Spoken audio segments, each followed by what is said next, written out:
জগতে থাকতে পেরে আমি গর্বিত, আনন্দিত।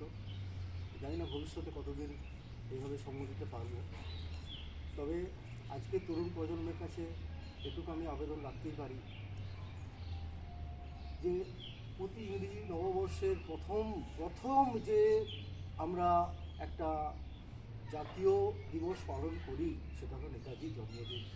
প্রিয় বরেণ্য দেশ নেতা, শুধু দেশের নয়, বিশ্ব বরেণ্য নেতা, এত বড় মাপের নেতা ছিলেন।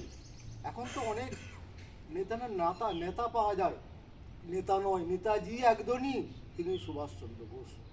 তার আগাগোড়া জন্মবৃত্তান্ত থেকে, তার কর্মজীবন থেকে, তার শিক্ষা, তার অধ্যাবসায়, তার দেশপ্রেম, যদি সত্যিকারের আমরা দেশপ্রেমিক একটা প্রেমিক হিসাবে আমরা যদি স্টাডি করি, তার আগাগোড়া খুবই রহস্যময় তো বটেই, খুবই সমীহ জাগানো এক ব্যক্তিত্ব, সারা বিশ্বে আলোড়নকারী।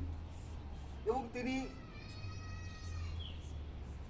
ব্রিটিশদের চোখে, ওই ধুরন্ধর ব্রিটিশদের চোখে ধুলো দিয়ে 200 বছর রাজত্বকাল যে ব্রিটিশ, তাদের যে নেটওয়ার্ক, তাদের যে সাম্রাজ্যবাদ, সেই তাদের বুকে কত স্পর্ধাভাবে তিনি জাতীয়তাবাদ, আজকে আজাদ হিন্দ ফৌজ গঠন করেছিলেন। এটা ভাবলে শিওর উঠতে হয়। এখন তো একটা দল গড়তে বিভিন্ন রকমের হয়, কিন্তু একটা সবকে, এই যে বিবিধর মাঝে দেখো মিলন মহান, তার ওই আজাদ হিন্দ ফৌজে বহু ধরনের সম্প্রদায়ের মানুষ ছিলেন। আজকে বিভেদমূলক অনেক রকম আমরা শুনি, কিন্তু তাদেরকে নিয়ে ওই সময়কারের ব্রিটিশ আমলের বিরুদ্ধে রুখে দাঁড়ানোর মতো একটা দল তৈরি করা কি চারটিখানি কথা নয়।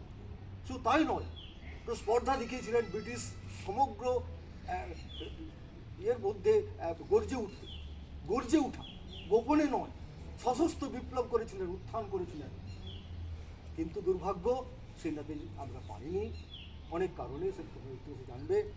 দ্বিতীয় বিশ্বযুদ্ধের সময় যখন জাপানে বোমা পড়লো, তখন পিছু হতে বাধ্য হল সিঙ্গাপুর থেকে।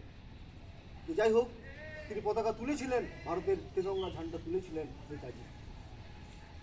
সেই আজাদ হিন্দ ফৌজ নামেই আছে, তার স্মারক হিসাবে আছে, কিন্তু আমরা সেই হিসাবে আমরা সেই মর্যাদা দিতে পারিনি। এখনও ভাবতে হয় আমাদের যে জাতীয় দিবসের একটা ছুটি ঘোষণা করব কিনা নেতাজির জন্মদিন। আজও দেখলাম পোস্ট অফিস খোলা, জানি না, অনেক মহাপুরুষে এমনিতেই তার জাতীয় ছুটি দেওয়া হয়, কিন্তু নেতাজি এখনও সেইভাবে পাইনি। তো যাই হোক, আমরা আমাদের মনে হৃদয়ে থাকবেন উনি চিরভাস্বর হয়ে, আমরা স্মরণ করব। শুধু সেই দিনটির জন্য, 23শে জানুয়ারি নয়, আমাদের জীবনে যেন ওনার প্রেরণা যেন সারা জীবন ভোর আমাদের যেন এই জড়তা কাটিয়ে দেয়, এই শীতের জড়তা কাটিয়ে ভেঙে উঠতে করতে পারি। চললে নৌজওয়ান, শুনলে পাতিয়া কান। তো এই যে দিল্লি চলো পুকার, কদম কদম बढ़ाया जा, হ্যাঁ, খুশিতে গীত লহরায় যা, এই জিন্দগি এ কাম কি কাম উপর লুটায় যা।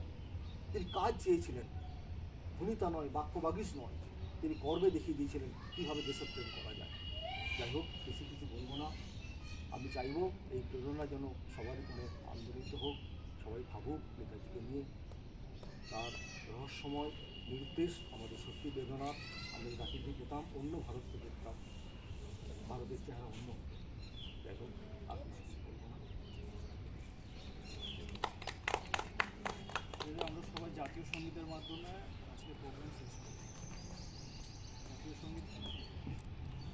জন গণ মন অধিনায়ক জয় হে ভারত ভাগ্য বিধাতা, पंजाब सिंधु गुजरात मराठा, द्राविड़ उत्कल बंग, हिंद हिमाचल यमुना गंगा, उच्छल जलधि तरंग।